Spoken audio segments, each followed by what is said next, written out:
Hello, and welcome to a long-awaited episode of About Our World. Today's topic is the greenhouse effect and the climate crisis as a whole. What it is, how it started, how it affects the planet, and how we can stop it.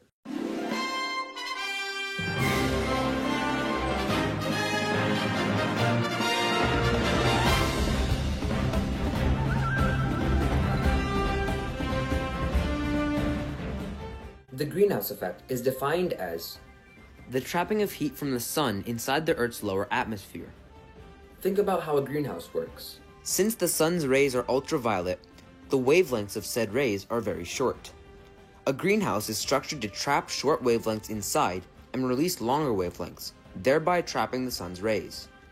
Earth is an open system, which means it's constantly receiving energy from outside the planet, that energy being sunlight. With high atmospheric carbon levels, Earth's atmosphere acts as a greenhouse, trapping the sun's rays inside. The effect of this is global warming. You've heard or learned about the Industrial Revolution, right? The Industrial Revolution kickstarted some of the biggest technological advancements in human history, and is still going on today. One of the biggest discoveries of the early Industrial Revolution was coal.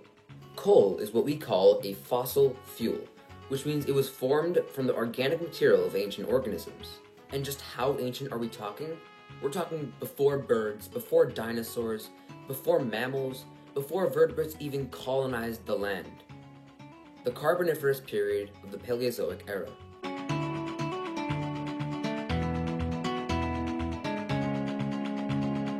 Fossil fuels are formed through the decomposition of organic material. Depending on the different pressures they are put under, this decomposing material, over hundreds of millions of years, is converted into different kinds of fossil fuels. Fossil fuels are essentially formed when decomposing organic matter is put under certain pressures, making it unable to properly decompose, forming coal, oil, or natural gas. Okay, so now we know where fossil fuels come from. But how do they connect to carbon emissions? Well, as you might know, carbon is the basis for all organic life. Life comes from carbon. The carbohydrates used for energy? Lots of carbon there. Fats or lipids? Made up of a hydrocarbon chain. The cellulose and chitin, which make up plant and fungus cell walls respectively?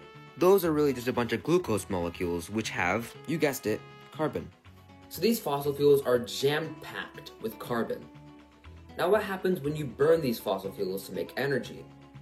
All that stored carbon gets released. And what does atmospheric carbon buildup cause? The greenhouse effect. Since the 1880s, or the beginning of the Industrial Revolution, the global temperature has risen by about 1.5 degrees Celsius. Now, Earth naturally warms and cools at its own rate. In Earth's history, it's had 3 ice ages and many global warming events. However, this all happens due to volcanism and other seismic activities like plate tectonics, and takes thousands to millions of years to gradually change the climates, giving plants and animals time to adapt to their changing environment. However, with the rate of warming seen today, scientists predict that the global temperature will rise by between 3.5 and 8 degrees Fahrenheit by the year 2100. This global warming and climate change is causing weather to become more extreme. Some examples of this are the nearly decade-long drought California sustained, the massive Texas blizzard in early 2021, and the Australian bushfires of 2019. Since 1981, ocean temperatures have also risen at a rate of about 0.32 degrees Celsius per year. This may seem insignificant, but actually has catastrophic effects on the oceans. Corals are extremely important animals to their ecosystems. They have a very tight range of habitable temperatures. Due to the rise in ocean temperatures and ocean acidification, corals are reacting to the environmental change by expelling algae called zooxanthellae, with whom they share a symbiotic relationship. By expelling these algae, coral are not only losing their vibrant colors, a process called coral bleaching, but they are also losing their source of food from the algae and dying. This is decimating ecosystems. Ocean acidification is also decimating shelled mollusks like oysters and snails, and the animals like hermit crabs who use those mollusks' shells after they die. Water forms a compound with carbon dioxide called carbonic acid.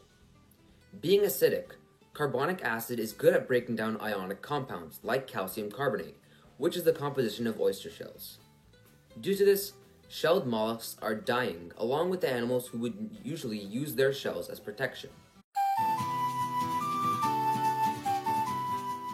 Now more than ever, we need a solution. I won't get into the politics of it, just the hard facts. We need to switch to renewable energy. Renewable energy is energy collected from renewable sources like sunlight, wind, and water. Despite being our main source of energy, fossil fuels are not renewable, as there's a limited amount of them left for us to dig up, and they take hundreds of millions of years to form. Renewable energy, on the other hand, doesn't need to be replenished. Think about it. Are we ever going to run out of sunlight, wind, or water? On top of that, we need to become carbon negative. Slowly, but surely, we need to decrease our carbon emissions until we have zero emissions, so that Earth's natural processes can pull the carbon we put into the atmosphere back out. As mentioned in the first episode of this series, trees are an essential part of this process, along with phytoplankton and algae. I'm not saying putting an end to carbon emissions will be easy, but it needs to be done. I'll see you in February? Yeah, I'll try February. See you then.